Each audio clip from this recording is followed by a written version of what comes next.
Tifa or Aerith? If you've ever been close to a Final Fantasy fandom, you know that question can start a war. Today, I'm ending it. Not by saying who wins, but by explaining why that question never made sense in the first place. Who's the better character debates have always existed in fandoms. Anime, video games, manga, it doesn't matter the universe. There are always two characters at the center of an argument nobody's ever going to win. And Final Fantasy VII is no exception.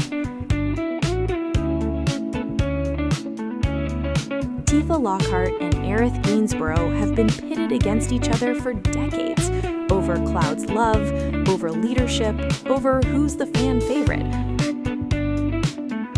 But what very few people stop to ask is something much more basic. Why are we putting them against each other? And more importantly, what do we lose when we do? Today, I want to do something different. I want to understand them, both of them.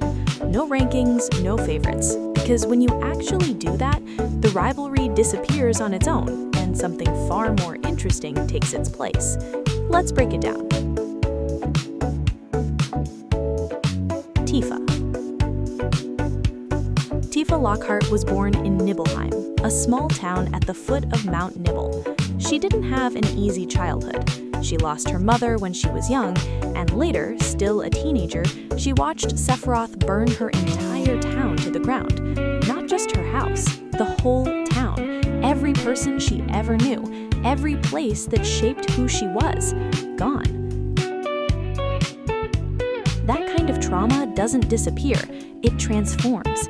Tifa ended up in the slums of Midgar, where she built something from scratch, the Seventh Heaven Bar. By day, she serves drinks to people tired of the world. By night, that same place works as the base of operations for Avalanche, the group fighting to bring down the Shinra Corporation. And in the middle of all that, Cloud walks back into her life, her childhood friend, the boy who promised to protect her, the same one who came back broken with a fractured memory and no stable sense of identity. And Tifa holds him together. Not with speeches, not with grand declarations. She holds by being constant, by being the person who's still there when everything else falls apart. That's what Tifa does. She holds things together. She's not just an elite martial artist with metal gloves and moves that can tear through anything. She's the emotional anchor of the entire group, the one who doesn't say what she feels, but acts from it anyway, the one who carries her own wounds in silence while helping everyone else carry theirs, without asking for recognition, without waiting for anyone to notice. And that is a kind of strength that doesn't show up in any combat system. Tifa doesn't scream her pain, she turns it into action, into presence, into loyalty. That makes her so human it almost hurts to watch. Aerith Gainsborough sells flowers in the slums of Midgar. That's the first thing you see. A girl in a pink dress selling flowers in a place where sunlight barely reaches. There's something strange about that image, something that doesn't quite fit the gray world around her. And it makes sense that it doesn't fit, because Aerith isn't just a flower seller, she's the last surviving descendant of the Cetra, an ancient race capable of communicating directly with the planet's life stream, a spiritual connection no ordinary human can have. That makes her a target for Shinra from the time she was a little girl, hunted, studied, treated like a resource, not a person. And yet, Aerith grew up to be the most open-hearted person in the entire story. That's not naivety. It's not that she doesn't know what was done to her. It's a conscious choice. In a world that constantly shows her how dangerous it is to trust, Aerith chooses to trust, chooses to connect, chooses to love every single time, like it's the first, That's her form of resistance. And the most impactful moment comes halfway through the story. Aerith dies. Not in an epic battle surrounded by explosions. She dies while praying, in silence, casting Holy, the only spell capable of saving the planet from total destruction. That moment changed the history of video games forever. It proved that a game could make you cry for real, that there could be real, irreversible losses that no button or continue screen could undo. And in the remake, everything suggests something even more devastating, that Aerith knows what's coming, that she's been carrying that weight from the very beginning, and she keeps going anyway, smiling, connecting, loving, without letting that knowledge paralyze her. Her strength isn't physical, it's spiritual. It's the strength of someone who accepts their fate and walks through it with love instead of fear. That's not weakness, that's probably the hardest form of courage that exists.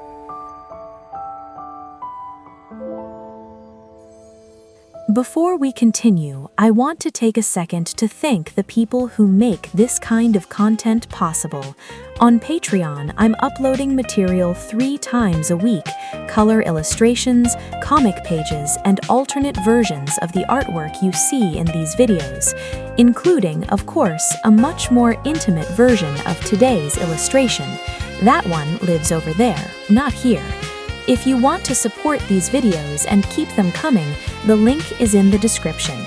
Every new member genuinely makes me happy and makes this project possible. Beyond the rivalry. So, why do we pit them against each other? I think it's easy, comfortable. Reducing 2 complex women to a versus is the path of least resistance. You don't have to think too hard.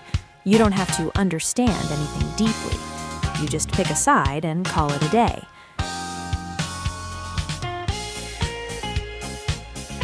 But if you actually look at them, what you find is something completely different.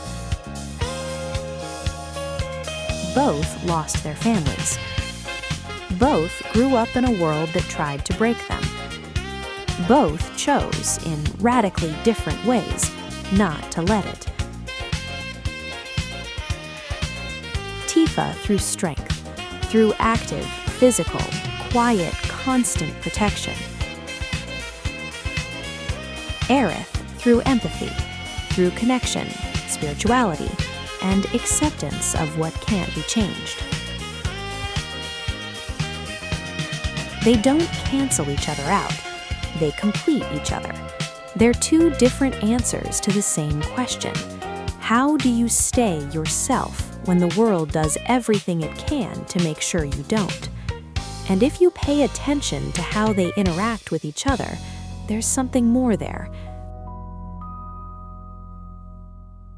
Something that doesn't need a label, but that anyone who's ever felt a deep connection with another person can recognize immediately. There's a bond between Tifa and Aerith that goes beyond sharing a story and sharing the same broken boy. It's something closer to love. A love that lives in silences, in glances, in moments where the chaos pauses for just a second, and it's only the 2 of them, in that small space they built together without anyone else seeing it. And that's exactly what I wanted to capture. In my illustration, I didn't want to show a rivalry. I wanted to capture an instant before the chaos. A moment where time stops and the only thing that exists is that small, fragile, real bond between them. Aerith moves closer naturally, with that warmth that defines her. That way of entering someone else's space without asking permission. Because she instinctively knows she doesn't need to. Tifa stays more contained, not because she doesn't feel it, but because she doesn't always know how to show it. Because for someone who spent her whole life being everyone else's support, receiving something in return is the hardest thing. I wanted that difference to live in their faces, in the distance between their bodies, in what's about to happen but hasn't yet. That suspended second that says everything without saying a word. Because the real difference between them isn't in how they fight. It's in how they feel. And yes, there's another version of this illustration.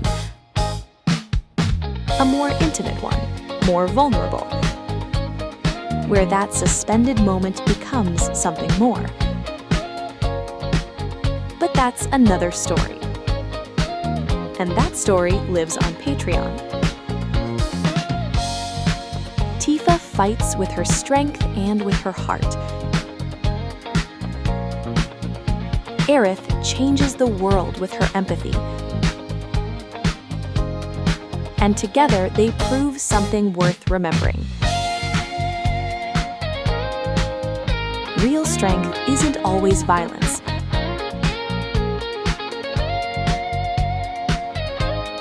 Sometimes it's staying when everything tells you to leave. Sometimes it's choosing to love even when you know what's coming.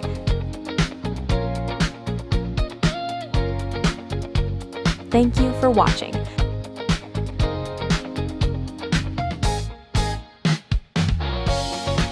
And special thanks to my Patreons, Revometsis, Joy, CamCam, JPC, Patrick Starfish, SNES88, and newest member D8 Garcia.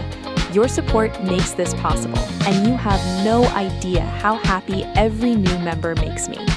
If you enjoyed this kind of analysis, drop a comment below with which female duo you'd like to see next. You already know I love complex characters, dynamics that hurt, and stories that don't let go easily. See you in the next one.